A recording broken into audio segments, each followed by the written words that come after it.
자, 페이지 38페이지고요. 하나만 수업 전에 쌤이 이야기를 좀 하자면 여러분들한테 이 그 과제들을 해내는 과정에서 그냥 좀 수월하게 되는 학생들도 있을 텐데, 그러니까 글이 너무 어려워서 진짜 너무 무슨 말인지 모르겠어요. 하기 힘들어요. 그러니까 너무 안 하고 싶어. 약간 이렇게 생각하는 학생들도 있을 수 있단 말이야. 그러니까 좀 무기력을 느끼는 거지. 내가 학교 수업을 듣거나 그럴 때는 이해 안 되는 게 없었는데 이거 듣더니 너무 이해 안 되는 게 많아. 이런 것들.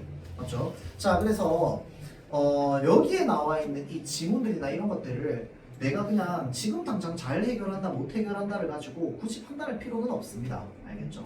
대신에 쌤이 되게 자주 쓰는 말이 있는데, 특히나 이거 문학은 좀 괜찮은데 비문학 독해에서 조금 이제 어려움을 느끼고 있는 학생들 같은 경우에는 자기가 스스로 계란으로 바위 치고 있다는 생각이 좀 들 거야.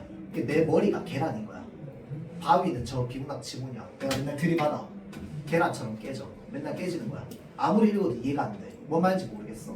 자, 근데 그럴 때 여러분들이 이제 활용할 수 있는 게 이제 뭐 질문이라든지 또는 멘토 시간에 이제 선생님한테 이거 이해가 안 돼요. 설명 좀 해주세요. 라고 해서 설명 듣는 것. 이런 것들이 이제 여러분들 도움을 좀 받는 거거든.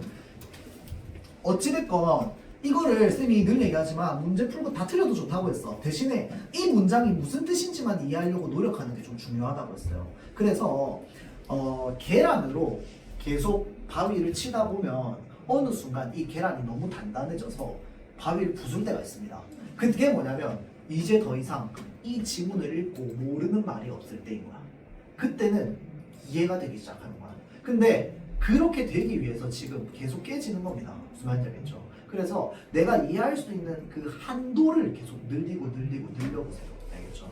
그렇게 하다 보면 이제 좀 바위를 깰 수 있는 계란이 좀 되지 않을까라는 생각이 듭니다. 그래서 늘 이제 국어 특히나 비문학 읽기에서는 내가 뭐 학년 불문하고 고3들한테까지도 이야기를 하는 게 이제 계속 들이대라고, 그냥 이해 못해도 되고 다 깨져도 되고 다 틀려도 되니까 그냥 계속 하라고. 꾸준히 하는 게 되게 중요해요.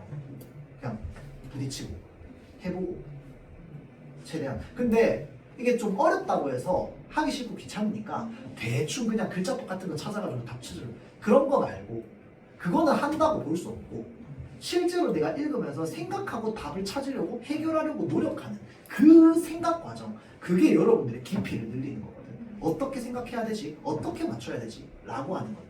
무슨 말인지 알겠죠? 자, 그래서 요거를 여러분들이 좀 많이 해보려고 노력을 해보세요. 알겠죠? 자, 38페이지는 일단 C부터 한번 보겠습니다. 자, 현대시입니다. 현대시. 자, 그래서 현대시는 지난번에 얘기했듯이 무엇을 중심으로? 화자를 중심으로. 자, 그래서 여기서는요, 여러분들 무엇을 잘 떠올려야 되느냐? 화자가 보고 있는 게 무엇인지를 잘 떠올려야 됩니다. 화자가 뭘 보고 있는가? 그래서 보고 있는 걸 바탕으로 어떻게 느끼고 생각하고 있는가? 이게 중요합니다. 알겠죠? 자, 그래서 좀 살펴보자면 제목이 뭡니까? 춘설, 한문 이손. 이 아니에요. 뭐라고 했지? 저희 아니에요. 알겠어. 이 아니야? D예요. D야? 한문 이 누구였냐? 아무도 없었어? 이는 아무도 없었나? 오케이. 자, 한문 A 손. 오, 너무 의외인데? 자, 한문 A 손. 자, 보세요. 춘설 무슨 뜻입니까? 봄눈. 맞죠? 자, 그러면 우리 머릿속에 이미지 뭐가 떠올라 있어야 돼? 봄이라고 하는 계절, 첫 번째. 두 번째는 뭐야? 눈이라고 하는 대상. 알겠죠? 자, 봄이라고 하는 계절, 눈이라고 하는 대상. 그게 나올 수도 있고 안 나올 수도 있어. 일단 여러분들이 떠올려야 돼. 뭔지 모르니까. 맞죠? 자, 그래서 봄눈과 관련해서 그러면 어떤 이야기를 하고 있는데 봅시다. 문 열자 선뜻 먼 산이 이마에 차라 라고 되어 있습니다. 자, 봅시다. 화자가 뭘 했어 지금? 문을 열었어. 맞죠? 자, 그러면 감각을 한번 생각해 보세요. 문을 열었다며. 봄에 눈이 내렸다며. 추워 안 추워? 추워 안 추워? 그러니까 안 춥다고 하는 학생들이 있어요. 가끔씩 막 저는 반팔 입고 다니는데요 이러면서. 근데 일단 우리가 일반적인 이미지로는 눈이잖아. 눈 맞죠? 봄에 내리는 눈 맞죠? 자, 문 연자 선뜻 먼 산이 이마에 차갑다. 이 차라라고 하는 게 결국은 차갑다는 걸 얘기하는 거잖아.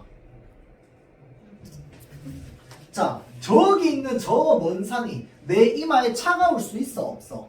실제로는 없어. 그러면 그냥 문 열고 나서 뭘 느꼈다? 차가운 바람, 차가운 기운을 느꼈다. 그냥 문 열었고 춥다 정도까지 연결하면 되는 거야. 그럼 먼 산은 왜? 나중에 읽으면 나오겠지만 이제 봄에 눈이 내렸으니까 문 열었으니까 저 산이 뭘로 덮여 있어? 눈으로 덮여 있을 거 아니야. 맞죠? 그러니까 저기에 있는 눈이 지금 여기 눈의 기운은 차가운 기운이잖아. 그 차가운 기운이 내 이마에 닿는 거야. 무슨 말인지 알겠죠? 그래서 그걸 얘기하는데 그것까지 연결 안 하더라도 그냥 문 열었어 추워 정도까지만 연결하면 됩니다. 알겠죠? 문 열었어 추워. 자, 다음 봅시다.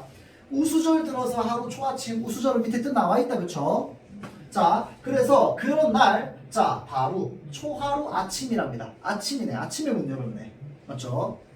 새삼스레 눈이 덮인 맷뿌리와, 자, 눈이 덮여 있대요. 이걸 통해서 알 수 있는 거지. 아, 저 먼 산에 눈이 덮여 있구나. 맷뿌리라고 하는 건 이제 요 산 위에 이제 꼭대기 부분이겠죠. 서늘없고 빛난 이마바지하다. 이마바지가 뭔데요? 몰라도 돼. 아까 뭐라고 했어? 이마에 차라라고 되어 있잖아. 저 먼 산에 뭐가 덮여 있어? 눈이 덮여 있지. 서늘없고 차가운 거잖아. 맞죠? 빛난 이마바지하다. 이마에 뭐야? 지금 저 먼 산에 있는 눈이 내 이마에 닿는 거야. 그 말은 무슨 말인데? 내가 문 열었는데 아직 눈이 내리고 있고 그게 이마에 닿는 거야. 차갑다고. 알겠죠? 자, 얼음 금가고 바람 새로 따르거니 흰 옷고름 절로 뭐라고 되어 있어? 향기로워라 라고 되어 있습니다. 자, 생각해보세요. 춥다 아니다에 대한 이야기는 없어. 그냥 차갑다 정도의 어떤 감각이 느껴지는데 문 열었잖아. 밖에 나왔잖아. 냄새가 뭐하다고 얘기했어요 지금? 향기롭다고 얘기합니다. 자, 그럼 이거 하나만 물어봅시다. 여기에서 우리가 떠올릴 수 있는 이미지 중에서 좀 연결 가능한 건, 화자는 지금 이 날씨가 좋아 안 좋아? 좋아 안 좋아? 이거 좋아 안 좋아? 좋아요. 좋아. 이거 연결돼요. 자, 뭐 때문에 향기로운지도 모르고 다 모르는데 일단 기본적으로 화자는 이날의 날씨가 좋은 겁니다. 문 열었어. 혹시 추위 잘 타는 사람? 나는 추운 거 진짜 싫어하거든요. 그 왜 다른 사람들은 날 더우면 막 불쾌지수 올라가지고 짜증난다고 이러는데 나는 더울 때 불쾌한 적이 한 번도 없어요. 근데 추우면 조금만 추워도 진짜 짜증이 막 엄청나게 납니다. 어떤 사람은 그럴 수도 있잖아. 나는 추운 날 그런 감정을 느끼거든. 근데 이 사람이 지금 추운 날 그런 감정을 느껴요? 아닙니다. 추운 날 문 열었더니 저 멀리 산에 눈이 덮여 있어요. 내려오는데 눈이 막 내 이마에 탁 서늘한 바람이 탁 들어. 향기롭답니다. 지금 이 날에 문 열고 느낀 날씨가 되게 좋은 겁니다. 맞죠? 날씨 좋게 느끼고 있어요. 자, 웅숭거리고 살아난 양이 꿈같기에 서러라. 자, 우리가 요거만 한번 살펴볼까요? 지금 날씨가 뭐 같다? 꿈 같다. 또는 지금 느낌과 감정이 뭐 같다? 꿈 같다. 설렌대요. 이거 설렌단 말입니다. 알죠? 꿈 같아서 설레.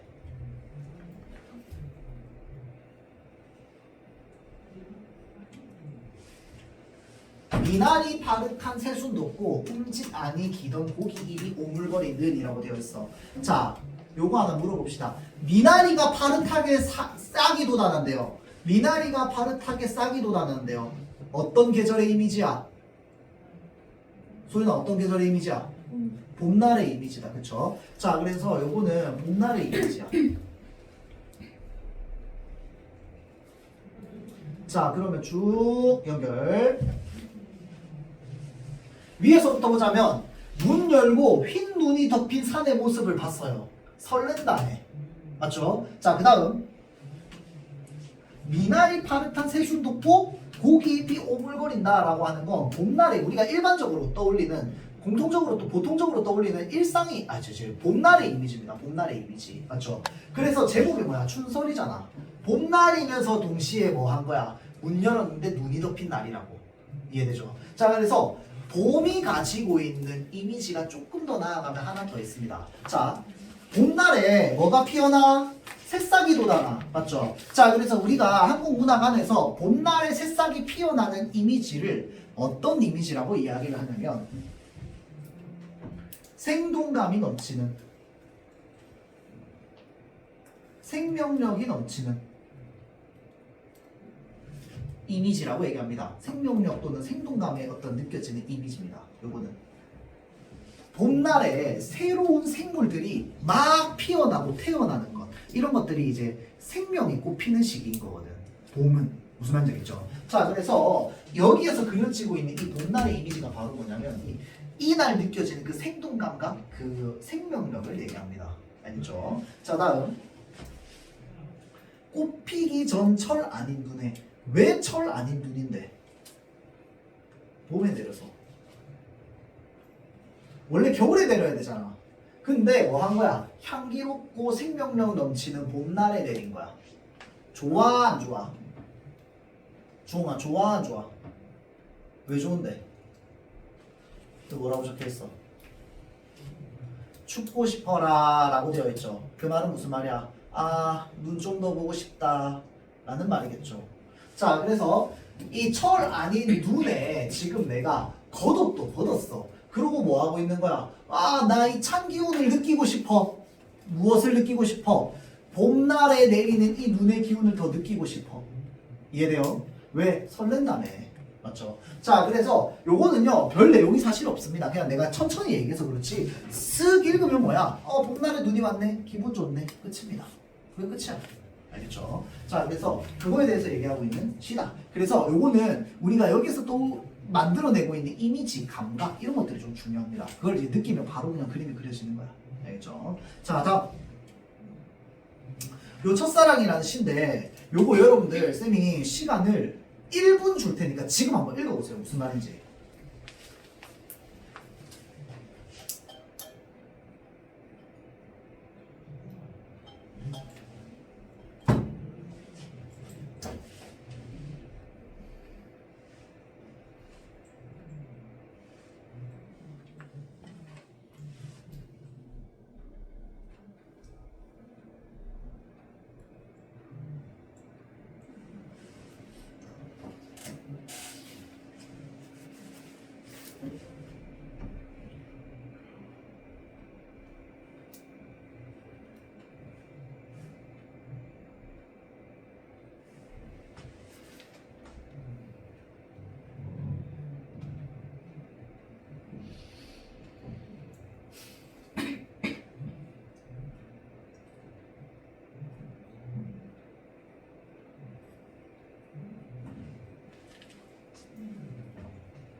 자, 고개를 들어보세요. 물어봅시다. 화자는 무엇에 대해서 얘기하고 있어요? 나연아, 무엇에 대해서 얘기하고 있어? 뭐가 어떻다를 얘기하고 있을까요? 아니, 생각난 대로 얘기했어요. 장담하는데 어차피 이거 장담 맞춘 사람 없어요. 왜냐면 안타깝게도 여러분들이 눈을 볼 수 있는 도시에 살고 있지 않기 때문에 이거를 설명할 수 없어요. 나 알아. 그냥 물어보는 거야. 꽃 뭐? 꽃이 피어나기 어렵다. 오. 자, 그럼 물어봅시다. 근데 꽤 많이 접근했어요. 자, 화자는 뭘 보고 있을까요? 어디 갔냐? 누구한테 물어볼까? 소윤아, 화자는 뭘 보고 있을까요? 오늘 결석생이 많아가지고 반복적으로 많이 물어보겠네. 뭘 보고 있을까요, 화자는? 종호아, 뭐 보고 있을까? 그 남의 일이라서 관심 없어요? 소영아, 뭐 보고 있을까요, 화자는? 잘 모르겠어? 자, 우리가 화자의 시선을 따라가야 됩니다. 맞죠? 화자의 시선. 근데 문제는 뭐게요? 화자가 뭘 보고 있는지 여러분들은 몰라. 왜 모를까요? 부산 사람이라서 그래요. 자, 봅시다. 혹시요, 여러분들. 이건 많이 들어봤을걸? 눈꽃이라는 말 많이 들어봤죠? 옛날에 노래 중에 사랑은 눈꽃처럼 이런 게 있었는데. 시아준수가 부른. 몰라요? 하여튼. 드라마 OST였어요. 자, 눈꽃이라는 말 들어봤어요?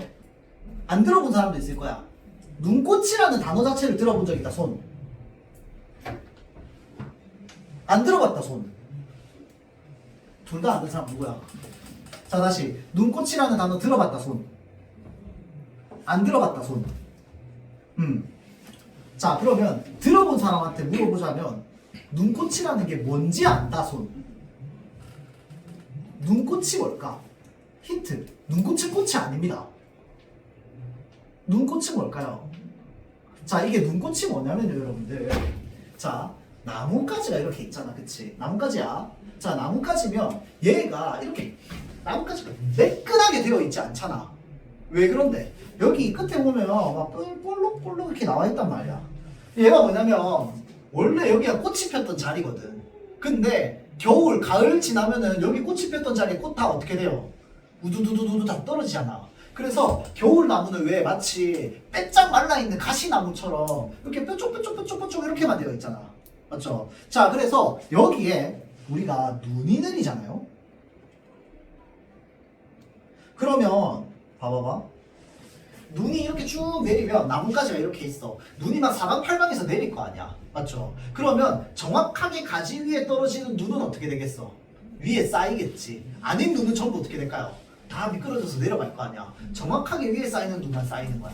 그러다가 이렇게 튀어나와 있는 부분 있죠. 여기에도 눈이 어떻게 쌓이게요? 이렇게 쌓입니다. 동그랗게 쌓여요, 눈이. 근데 이렇게 동그랗게 쌓이는 게 되게 예쁩니다. 왜 예쁘냐면요, 얘가 마치 눈싸움 하는 것처럼 눈을 막 이렇게 뭉쳐놔서 동그라미로 만들어진 게 아니거든. 그게 아니고 하늘에서 내리는 눈이 되게 포슬포슬 쌓이는 거거든. 그래서 얘네는요, 이렇게 뭔가 뭉쳐져 있는 눈송이 같은데 훅 하고 부잖아요. 민들레꽃이처럼 휙 하고 다 날아가 버립니다. 되게 막 단단하게 뭉쳐져 있는 게 아니야. 되게 헐겁게 이렇게 쌓여 있어요.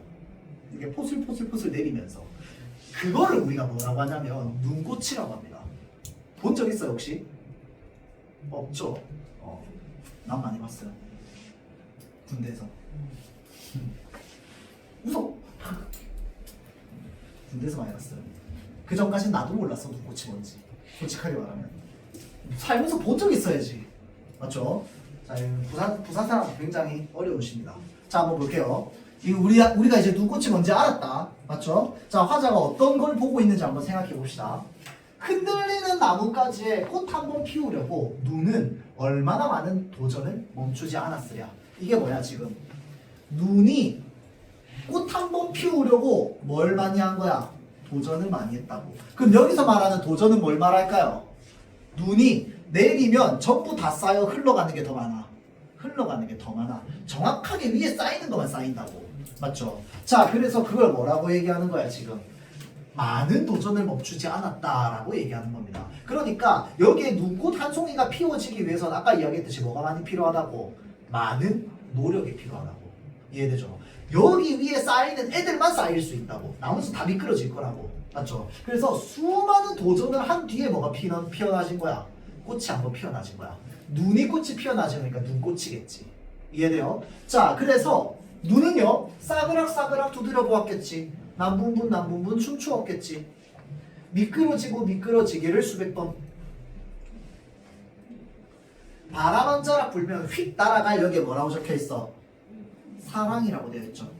자, 눈꽃 훅 불면 다 날아간다고 했어요. 맞죠? 바람 한 자락 불면 휙 날아갈 것 같은 사랑을 위하여라고 하면서 봐봐봐. 여기에 사랑 대신 원래 뭐가 들어가 있어야 돼? 그렇지, 눈꽃이 들어가 있어야 돼. 이거 예전에 쌤이 그 연두 제목 기억이 안 나네. 연두 머시기 얘기한 거 있었어요.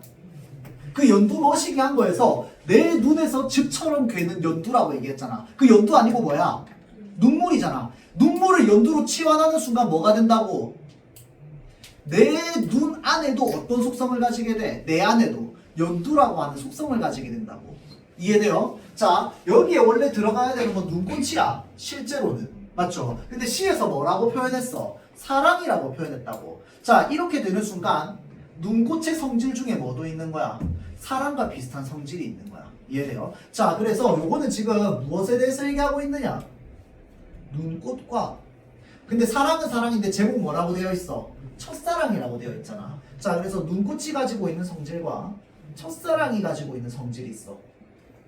얘네 둘의 공통점에 대해서 얘기하는 거라고, 이 시는.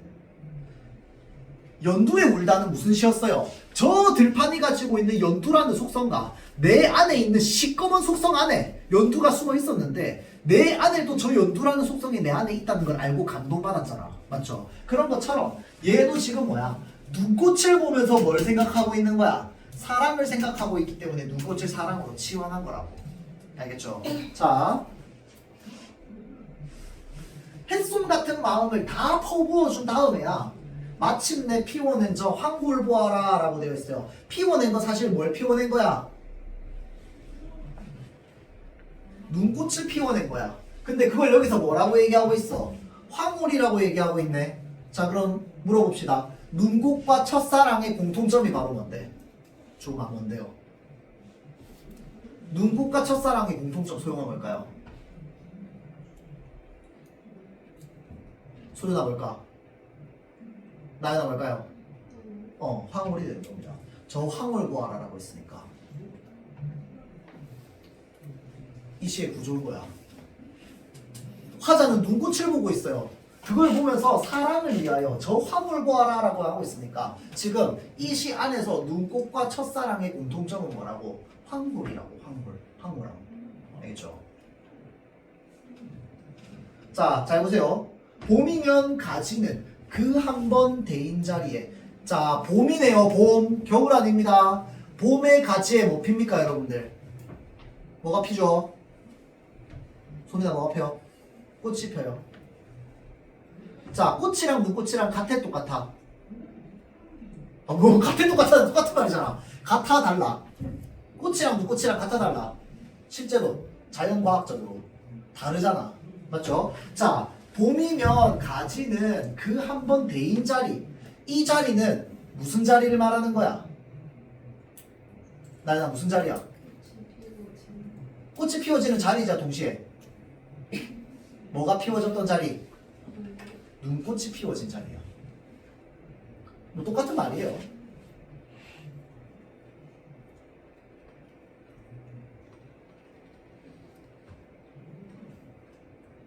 자, 눈꽃이 피워졌던 자리가 됩니다. 자, 그럼 물어볼게요. 자, 봄이면 가지는 그 한 번 대인 자리라고 얘기해. 되었다고. 왜 되었다고 얘기할까요? 생각해봐봐. 아까 눈꽃이 뭐랑 똑같다고 했어? 이 시에서는 뭐랑 똑같다고 했어요? 첫사랑이죠.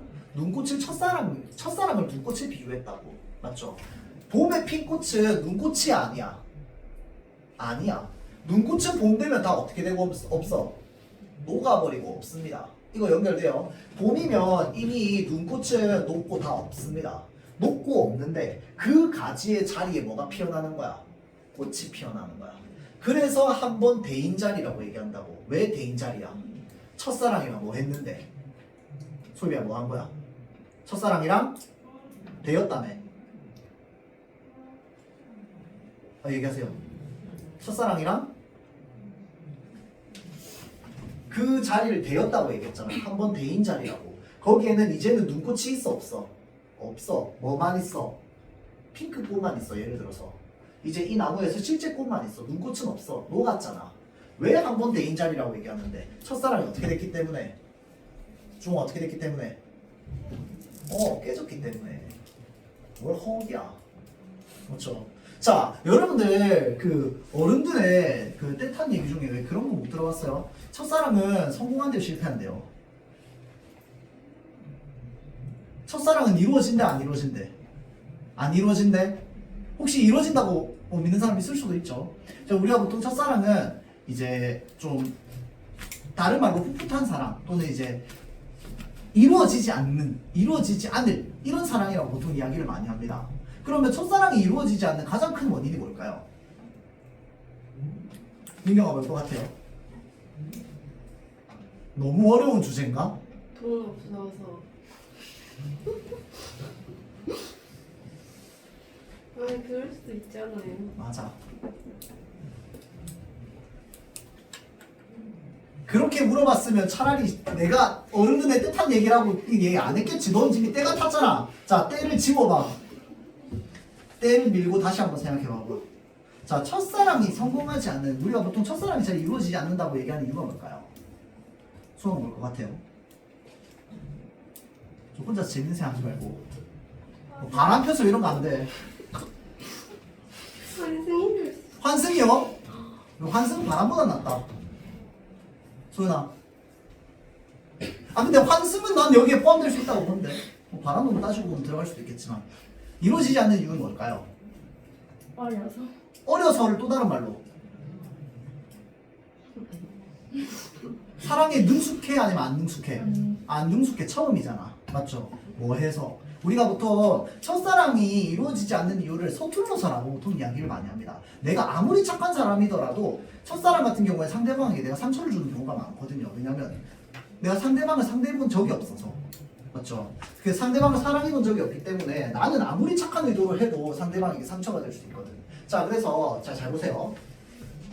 우리가 일반적으로 첫사랑이라고 하는 건 이제 잘 이루어지지 않는다고 이야기를 합니다. 이루어지지 않는다고 이야기를 하는 이유는 뭔데? 어려서. 어리다는 게 뭐야? 서툴러서입니다. 서툴러서. 맞죠? 자, 그래서 한 번 대인 자리에 꽃이 피어났다는 건 지금 여기에 있는 핀 꽃은요, 첫 번째 사랑을 말하는 거야? 그 이후의 사랑을 말하는 거야?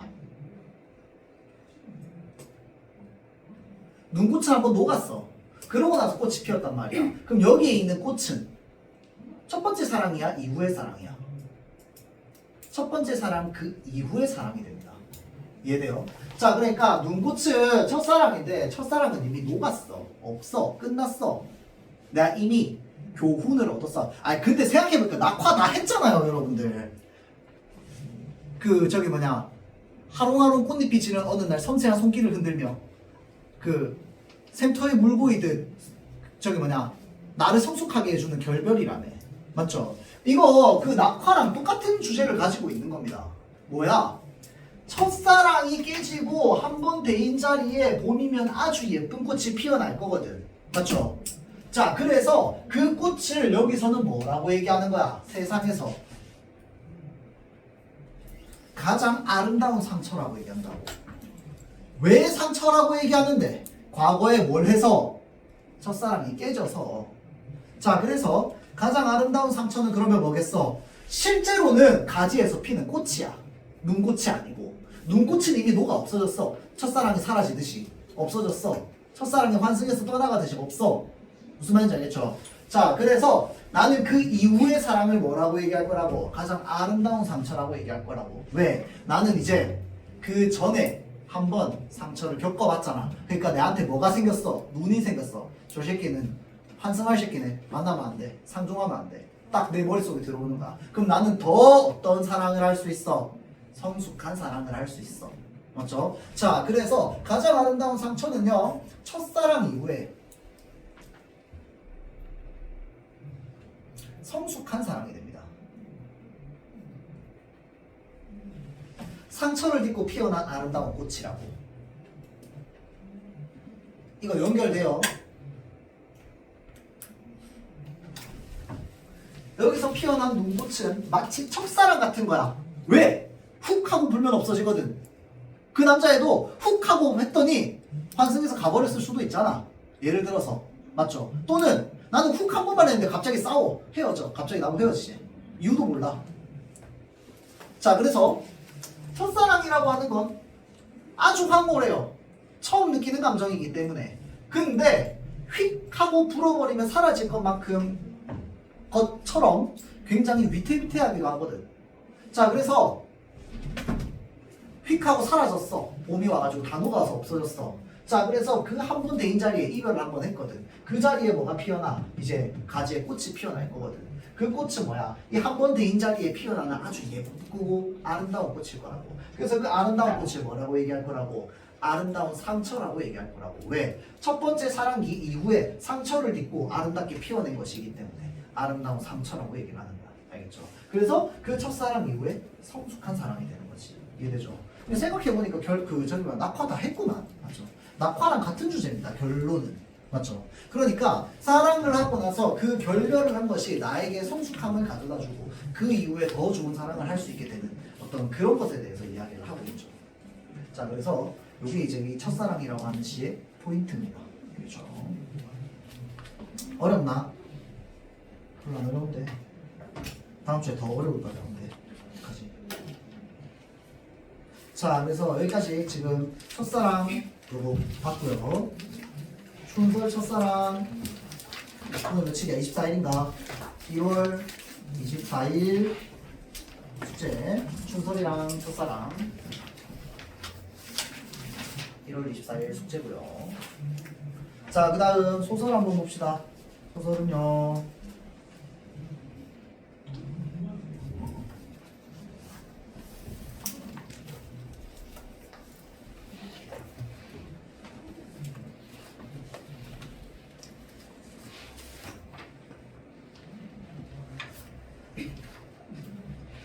자, 요거 맹순사라는 작품.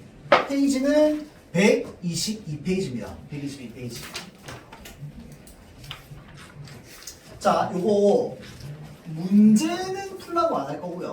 지문을 같이 한번 볼 건데 일단은 쌤이 보기 전에 여러분들이 먼저 한번 읽어주세요. 시간은 5분 주겠습니다. 읽기만 해보세요. 알겠죠? 다 읽은 학생들 시간 좀 남으면 뭐 뒤에 문제를 풀어도 되고 아니면 줄거리 정리해봐도 되고요. 자, 시작.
자, 봅시다. 다 못 읽어도 괜찮아요. 자, 지금 중간까지 읽었다고 치면은 일단 기본적으로 여러분들이 뭘 해야 되냐면 선생님이 얘기해주는 상황이 있어요. 여러분들이 머릿속으로 떠올린 상황이랑 어느 정도 일치하는지 연결을 한번 해보세요. 알겠죠? 근데 사실은 내가 요거를 수업 시간에 고른 이유가 있겠지. 뭐야? 어려워서요, 어려워서. 이게 왜 어렵냐면요. 그 여러분들이 평소에 글이나 책을 좀 많이 읽었던 학생들은 그렇게 좀 괜찮을 텐데 요게 시대적 배경이 언제입니까? 시대적 배경. 앞에 나왔던 이야기는 언제야? 일제 때 이야기입니다. 그리고 뒤에 나오는 문건 뭐야? 광복 직후의 이야기입니다. 자, 그래서 이때 당시에 어떤 삶의 모습이나 양식을 좀 알고 있는 학생들은 잘 연결이 됐을 거고 아닌 학생들은 좀 어려웠을 거거든. 자, 그래서 지금 상황을 살펴보면 일단 제일 처음 읽었으니까 모르잖아. 맞죠? 모르는데 자, 상황을 어떻게든 내가 증거를 좀 찾아봐야 됩니다. 앞부분에. 맞죠? 자, 찾을 수 있는 증거들 몇 개를 좀 살펴보면 자, 보세요. 좌우간 내가 그만큼이나 청백했지 망정이지 라고 되어 있어요. 청백이 뭘까요, 여러분들? 청백. 청렴결백입니다. 청렴결백이 뭡니까? 아주 정직하고 정의롭게 살아온 거죠. 나쁜 짓 안 하고 불법적인 짓은 안 하고. 그렇죠? 자, 그래서 그게 청렴결백입니다. 자, 그러니까 이 대화를 말하고 있는 나는 나 스스로를 뭐라고 생각하고 있어? 청렴결백하다고 생각하고 있는 거야. 맞죠? 내가 그만큼이나 청렴결백했기 망정이지 다른 동간들, 이건 뭐 여러분들 모를 텐데 그냥 동기들 뭐 이렇게 생각하면 됩니다. 다른 동기들은 당했다는 소리 들었지. 누구는 맞아 죽고 누구는 집에다 불을 지르고 누구는 팔대가리가 부러지고 팔다리가 부러지고 팔다리가 부러지고. 자, 그래서 지금 맞아 죽는 상황, 누가 불 지르는 상황, 팔다리 부러지는 상황이 막 나오고 있어요. 나는 청렴결백했으니까 이렇게 안 됐다고 얘기하는 거잖아. 이거 이해돼요? 나는 청렴결백했기 때문에 이렇게 안 됐다는 거야.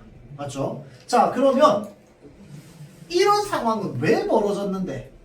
를 생각해보면 푸시시에 일어서다가 비오는 뜰을 이윽히 내다보면서 맹순사는, 자, 그래서 우리가 요걸 통해서 알 수 있습니다. 맹순사. 시대적 배경이 언제나 일제입니다. 순사 나오면 전부 일제 정도로 생각하면 돼요. 일제 뭐 직후라든지 뭐 그때. 알죠? 순사라고 하는 직위는 우리 역사에서 이때밖에 없기 때문에. 자, 볼게요. 순사는 곰곰이 그렇게 안압을 파이르듯이 한대요. 자, 서분이에게는 그러나 그런 소리가 다 말같지도 아니한 소리요 억지의 빨명이었다 라고 되어 있습니다. 자, 그러니까 서분이 입장에서는 그게 다 말같지도 않은 소리로 들렸다는 거야. 뭔 소리가? 이 소리가. 그렇죠? 가네모도사는 그렇게 들이 긁어먹고도 되려 승찰에서 부장이 되면 어떡하고. 자, 승찰이 여러분들 무슨 말인지 모르겠잖아. 그치? 자, 이 승찰은 이 승진을 뜻하는데 모른다 하더라도 우리가 좀 어떻게 생각해 볼 수 있을까요? 가네모도상은 그렇게들이 긁어먹고도 뭐가 됐다고? 부장이 됐다고. 부장은 여러분들 낮은 직위야, 높은 직위야? 높은 직위죠. 자, 그래서 가네모도상은 그렇게들이 긁어먹고도 되려 승진해가지고 높은 직위가 된 건 어떡하고? 누군가는 맞아 죽고 팔다리 부러지는데 누군가는 이렇게 된다고. 그래서 서문이가 듣기에는 뭔 소리처럼 느껴지는 거야? 이 말 같지도 않은 소리라고 느껴지는 거야. 자, 그래서 며칠 가나 그렇게만 생각하면, 자, 뱃속은 무척 편하겠소. 여주로 내려갔던 기노시다 상는 이제 이사를 해오는데 재봉틀이 인장표로다가 손틀 발틀 2개, 방한찜이 8개, 옷이 옥상옷만 도락구로 15도락구래요. 자, 그리고도 서울로 버젓이 와서 기계방아 사놓고 돈벌이만 잘하면서 활기 펴고 삽디다. 죽기를 어째 죽으면 팔다리가 부러질 판다리가 어딨어. 자, 그런 게 다 불안당질로 장만한 거 아니야? 라고 얘기합니다. 자, 요거만 보고 이거 여러분들 이해하기 쉽지 않을 거야. 자, 근데 혹시 불안당이라는 말은 들어봤어요, 여러분들? 불안당? 불안당은요, 여러분들 누가 만든 겁니까? 누가 만든 건 아니네. 불안당이라고 하는 건 과거에 조선 후기에 임꺽정이라고 하는 산적이 있었거든요. 임꺽정을 필두로 해가지고 이제 그 소설 속에서 백성들을 도와주는 의적의 단체 이름이 불안당이었어. 그래서 사실은 의적이긴 하지만 뭐야? 도적이잖아, 도적. 맞죠? 그래서 불안당질이라고 하면 이건 뭘 말하냐면 도적질을 말합니다. 도적질. 자, 그러면 요거를 바탕으로 위에 있는 내용을 한번 생각해보면 봐봐봐. 여주로 내려갔던 기노시다상 내는 이사를 해오는데 이게 뭐야? 이사를 해오는데 짐이 이만큼이라고. 재봉틀도 있어, 옥상옷도 있어. 도랑구로 15도랑구래요. 도랑구가 뭔지 모르지만 단위인가 봐. 맞죠? 그러니까 15 박스가 오든 15 이렇게 인력거를 끌고 오든 하여튼 그 정도만큼 많은 짐을 가지고 오고 있다고. 자, 그래서 서울로 버젓이 와서 기계방 하나 사놓고 돈벌이 잘 하고 있는 게 누구라고? 지금 기노시다라고. 이 사람이 지금 돈벌이만 잘 하면서 산다는 거야. 근데 이 사람이 이렇게 살 수 있는 건 전부 뭐라는 거야? 불안당질, 도적질 해가지고 얻었다 이 말이야.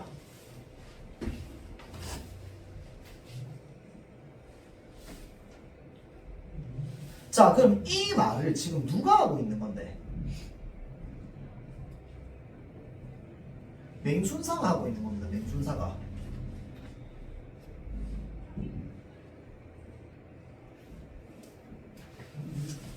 이 말을 누가 하고 있는 건데? 가내무도상은 그렇게들이 긁어먹고도 대려 승진해가지고 부장된 건 어떻게 하고? 를 누가 얘기하고 있는 거야? 서문이가 얘기하고 있는 거죠. 말 같지 않은 소리로 들리면서 이렇게 대답하는 거야. 자, 요거 누가 말하고 있는 거야? 서문이가 말하고 있는 겁니다.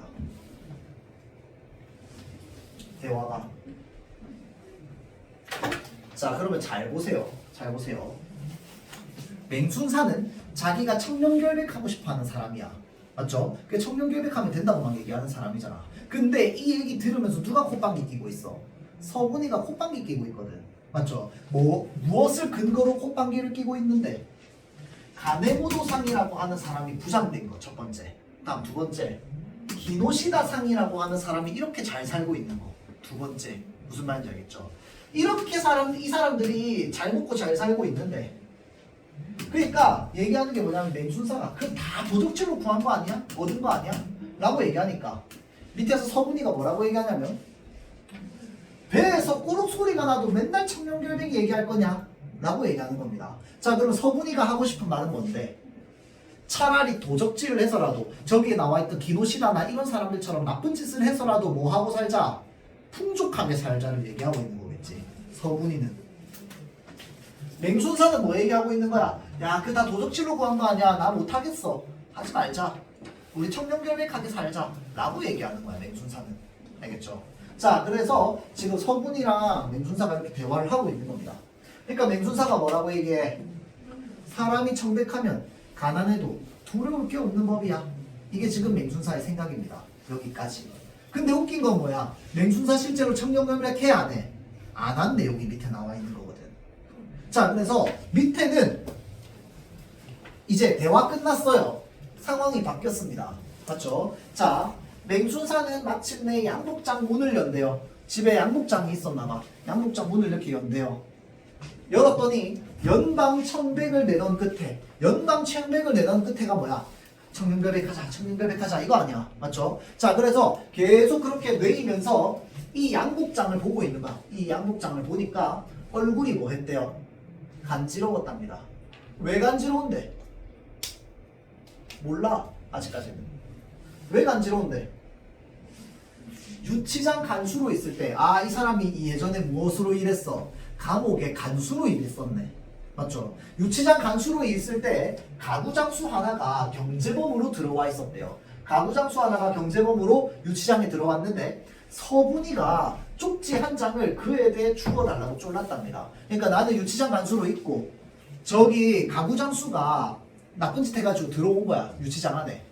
그런데 서분이가 나한테 와가지고 저 사람한테 쪽지 하나만 전달해달라고 너무 나한테 머리 쪼르는 거야. 그래서 내가 뭐 한 거야? 쪽지 전달해줬다. 자, 쪽지 전달해줬어요. 못 이기는 채 하고 전해주었습니다. 그런지 이틀 만에 이 양복장이 방 윗목가에 적 놓여진 것을 보았으나 그 내력, 그 사연을 물으려고 아니하였다라고 되어 있죠. 상황 어떤 상황? 내가 유치장 간수로 있고 서분이가 와가지고 저 사람한테 쪽지 좀 전해줘, 쪽지 좀 전해줘 해서 내가 쪽지를 전해줬다. 그러고 나서 이틀 뒤에 집에 퇴근해가지고 딱 가봤더니 집에 뭐가 있는 거야? 양복장이 하나 싹 들어와 있는 거야. 누가 준 건데 이거? 누가 준 거야? 이거 혹시 연결 안 됩니까? 아직 너무 순수한가 여러분들이? 우리 집에 양복장 누가 들여놓은 거야? 뭐라고요? 가구장수 맞습니다. 그게 뭐야 지금? 뇌물 받은 겁니다. 맞죠? 그러니까 청렴 결백해 안 해? 안 한 거야. 그러니까 뭐 한 거야? 양복장 보면서 얼굴이 간지러운 거야. 나 간지러운 거야. 나 맨날 여기서 청렴 결백 얘기하고 있는데 우리 집에 들어온 이 양복장 사실을 어떻게 받은 건데? 뇌물로 받은 거야. 이해되죠? 내가 유치장 간수로 있어요. 유치장에 있는 사람들 관리하고 있을 거 아니야. 서분이가 와가지고 막 쪽지를 전해달라고 전해줘. 심지어 경제범으로 들어왔대. 돈벌이하다 들어온 사람인 거잖아. 맞죠? 그래서 쪽지를 받아가지고 전해줬다. 그러고 나서 이틀 뒤에 집에 가서 봤더니 이 양복장이 딱 있었다는 거 아니야. 맞죠? 자, 그래서 그 양복장을 보고 있는 거거든. 지금 맹순사가. 자, 다음. 양복점 안에서 떼어 입은 대마지 국민복은 이 뭐야? 양복장 열었더니 그 안에 뭐도 있는 거야? 옷도 있는 거야. 맞죠? 그 국민복은 양복장보다도 조금 더 창백 순사를 얼굴 간지럽게 만들었대요. 그 말은 무슨 말이야? 이 옷도 어떻게 생겼는지 모르겠지만 뭐로 받았다? 뇌물로 받았다 이 말이겠지. 자, 그래서 작년 초가을 좋지 못한 풍문이 들리는 타출소 건너편에 양복점에서 맞춰 입은 거랍니다. 맞춰 입었네. 볼게요. 공정 가격이 30원이랍니다. 30원, 32원. 양복을 찾아 들고는 지갑을 꺼내는 체 하면서 얼마죠? 하고 물었어요. 지갑에는 돈이라야 얼마밖에 없었어요? 3원밖에 없었답니다. 근데 양복점 주인은 5원 천만의 말씀을 다 하신다면서 어서 가시라고 등을 내밀었대요. 이게 뭐야? 나 공짜로 받은 겁니다. 뇌물 받은 거죠. 왜? 나 순사잖아. 맹순사. 맞죠? 자, 이 양복장이나 양복은 한 예시에 불과하대요.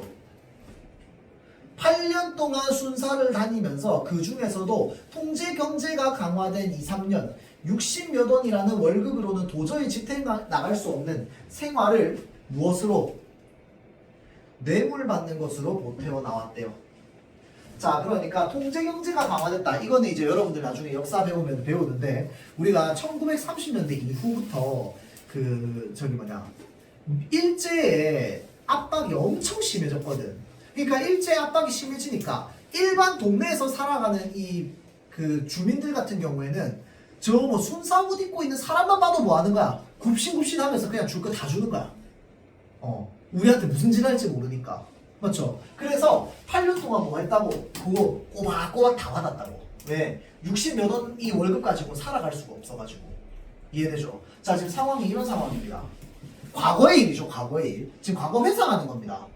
실제로는 지금 맹순사가 뭐 보고 있는 거야? 그냥 양복장 보고 있는 겁니다. 양복장 보면서 지금 과거를 회상하고 있는 겁니다. 알겠죠? 몇십 원씩 돈 100원씩 쥐어주는 것을 사양하다가 못 이기는 채 받아넣기가 얼마였는지 모르겠대요. 자청해주는 것을 따담기만 한 것이 아니라 자청이라고 하는 건 스스로 누군가가 자기가 직접 와가지고 막 청하는 거, 부탁하는 거. 자, 자청해주는 것만 따담기만 한 게 아니라 아쉬운 때면 그럴싸한 사람을 찾아가서 수익 갚을 때니 100원만이라고 하면서 돈도 빌려가는 거야. 갚아 안 갚아? 안 갚겠지. 맞죠? 하고 가져다 쓰기도 여러 번이었답니다. 술 대접 받는 건 실로 부지기수였대요. 부지기수가 셀 수 없을 정도로 많은 이 말이죠. 셀 수 없을 정도로 많았대요. 쌀, 나무, 고기, 생선, 술 모두 다 그립지는 아니할 만큼 들어오고 청에다 먹기도 하고 그러니까 부탁해가지고 먹기도 하고 하였대요. 자, 못해주었네 하여도 안하게 옷감도 여러 번 얻어다 준 거였대요. 내 아내의 옷감도 얻어다 줬대요. 공교롭게 유통치마 많은 기회가 없고서 815가 덜컥 달려들고 말았지만 이라고 되어 있어요. 요게 뭔데? 뭐야? 광복. 그러니까 지금 맹순사가 이 양복장을 보고 있는 시점은 언제인 거야?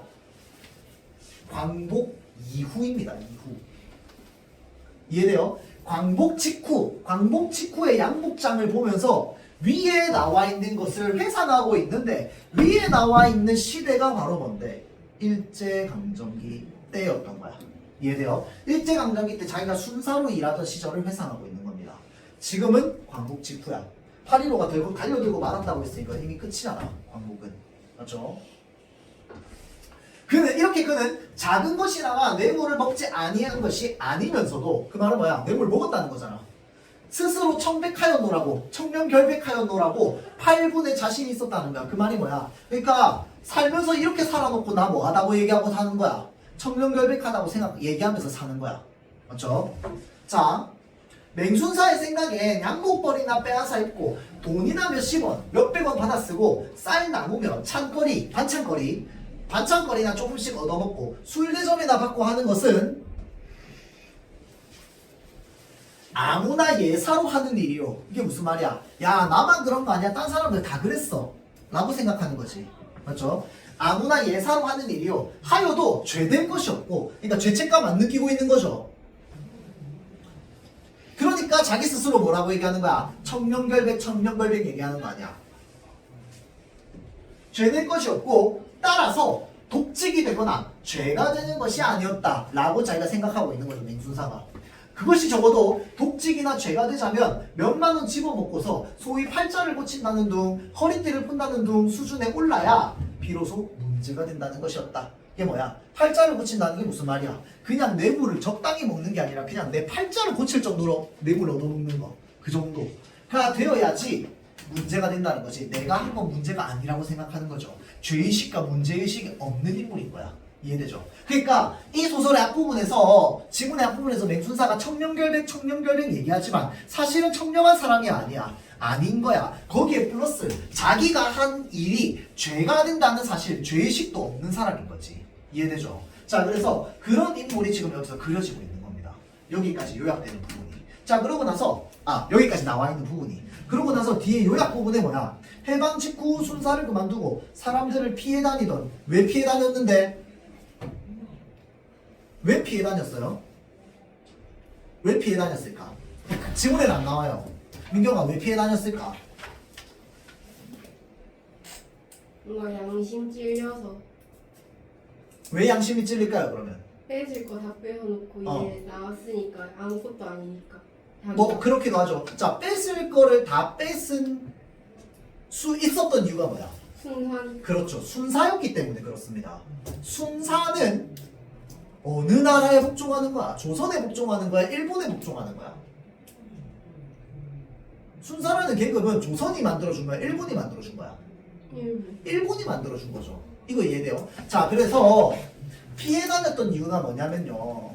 여기 다시 맨 앞에 요 첫 문단 있죠. 요것 때문인데 요거는 여러분들이 아마 모를 거야. 자, 이게 뭐냐면 일제강점기가 끝난 직후의 모습을 혹시 여러분들 상상해 본 적 있어요? 없죠. 이 작가가 쓴 다른 작품에 미스터 방이라고 하는 소설이 있거든요. 아마 제목 들어본 사람 있을 거야. 미스터 방이라고 하는 소설에 그 방씨가 나옵니다.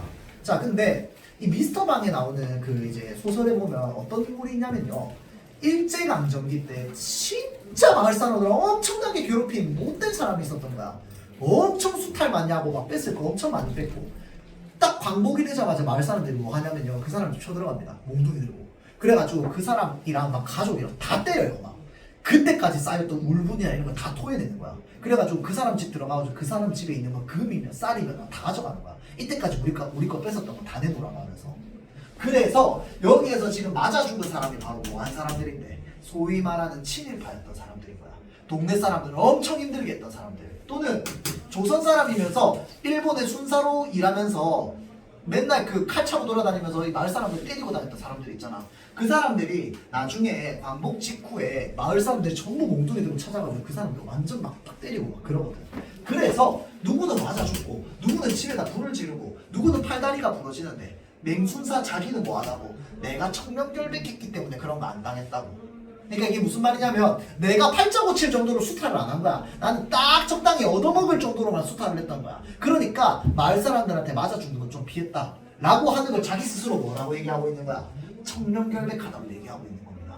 알겠죠? 그래서 이 소설은요, 이러한 맹순사의 태도를 비판하기 위한 의도로서 쓰여진 소설입니다. 알겠죠? 그러니까 자기가 과거에 잘못을 저질렀음에도 불구하고 광복이 되고 나니까 나는 잘못이 없다 라고 이야기를 하는 그러한 사람들의 어떤 종류를 비판하는 소설이라고 보면 돼요. 혹시 영화 암살 봤습니까, 여러분들? 거기 이정재 배우가 할아버지가 돼가지고 법정에 나와가지고 여기에 안발 막 이렇게 얘기하는데 자기가 친일 행동을 했으면서 나는 이제 이 독립운동했다고 막 이렇게 알리는 그 법정에서의 태도가 있거든. 실제로 그런 일이 되게 많았어요. 그러니까 일제는 이미 끝났고 다 과거잖아. 영상이나 이런 게 남아있던 시대가 아니었고, 그러니까 증거가 없으니까 다 뭐 하는 거야? 나는 N자였다고 막 이야기하는 거야. 그런 사람들 많았거든. 그래서 그랬던 사회를 지금 그리고 있습니다. 알겠죠? 자, 그래서 피해 다녔단 말이야. 혹시나 맞아 죽을 수도 있으니까. 나한테 앙금이 있는 사람이 있을 수도 있잖아. 그러니까 피해 다녔다고. 자, 그러다가 너무 가난해진 거야. 맞죠? 그래서 다시 어디로 출근하게 됩니까? 파출소로 첫 출근하게 됩니다. 요게 이제 우리 사회의 문제였죠.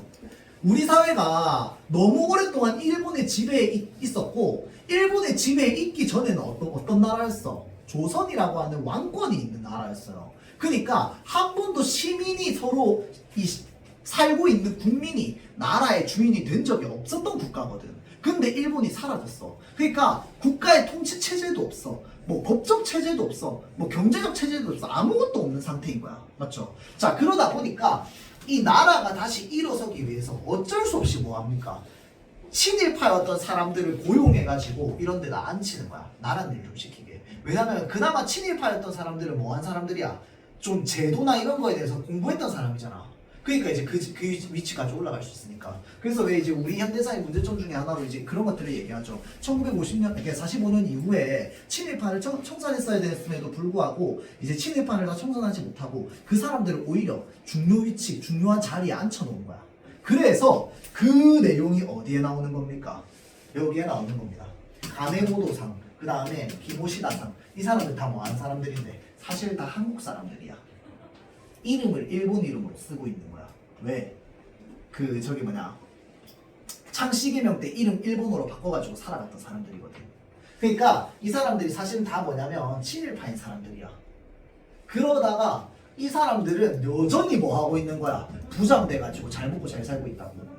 이런 사람도 여전히 잘 먹고 잘 살고 있다고. 그래서 서문희 입장에서 맹순사한테 뭐라고 얘기하는 거야? 우리도 이 사람들처럼 살자고 얘기하는 겁니다. 그래야지 먹고 살지, 안 그러면 가난한 거고. 알겠죠? 자, 그래서 결국은 맹순사도 어디로 가게 돼요? 파출소로 출근하게 되는 거야.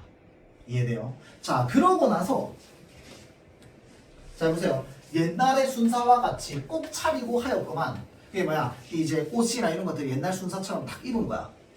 맹순사는 웬일인지 우선 스스로가 위험도 없고 신나는 줄도 모르겠고 하였대요. 왜 그런데? 이제는 내가 등에 업고 있을 만한 일본 같은 힘이 있는 어떤 그런 게 없잖아. 맞죠? 그러니까 이제 순사가 마치 뭐가 된 거야? 국민을 위해서 일하는 사람이 된 거야. 예전에는 국민을 위해서 일해본 적이 없는데. 맞죠?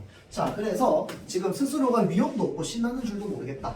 만나거나 지나치는 행인들의 동정이 전처럼 조심하는 것 같은, 무서워하는 것 같은 기색이 없고, 옛날에 내가 지나가면 사람들 다 무서워했는데 그런 게 없고 그저 본체 마취하는 거야. 내가 지나가든 말든. 더러는 답북, 저기와 경멸의 눈치, 저기 막 경멸의 눈치를 보내는 거야. 왜? 저 친일파 새끼가 아직도 순사를 하고 있어 이러면서. 자, 그래서 그런 경멸의 눈초리로 흘겨보기까지 하는 겁니다. 그러니까 그런 시선 받으면서 파출소로 출근해가지고 순사로 일하고 있는 거야. 파출소에 누군가는 있어야 되는데 맹순사 입장에서도 다 가난하니까 거기 가가지고 출근할 수밖에 없는 거야. 돈 벌어야 되니까. 그래서 옛날 같은 희생은 하나도 없이 무시당하는 그 눈빛을 받으면서 이제 순사로서 있는 거죠. 자, 그러니까 이제는 함부로 체포할 수 있어 없어? 없어.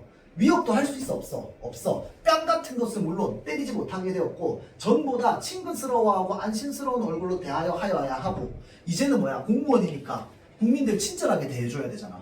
맞죠? 자, 대체 웬일인지를 모르겠었다. 이게 지금 뭐야? 일제강점기에 살고 있어서 그 시대의 어떤 그 색안경을 끼고 있었던 사람이 이제 광복 직후에 사회에 적응을 못하는 겁니다. 맞죠? 예전에 내가 순사하면 막다 씨발 이렇게 됐는데, 맞죠? 자, 그래서 그러한 변화에 대해서 지금 맹순사가 느끼고 있는 거죠. 시대의 변화를 맹순사의 눈으로 보여주고 있는 겁니다.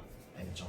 자, 그래서 요 뒷내용은요, 여러분들 그냥 읽으면 이 정도 이해하고 읽으면 아마 거의 다 이해가 될 겁니다. 솔비야. 알겠습니까? 자, 여기까지 하고 잠깐 쉬었다가 다음 질문 보도록 할게요. 10분 쉬었다 봅시다.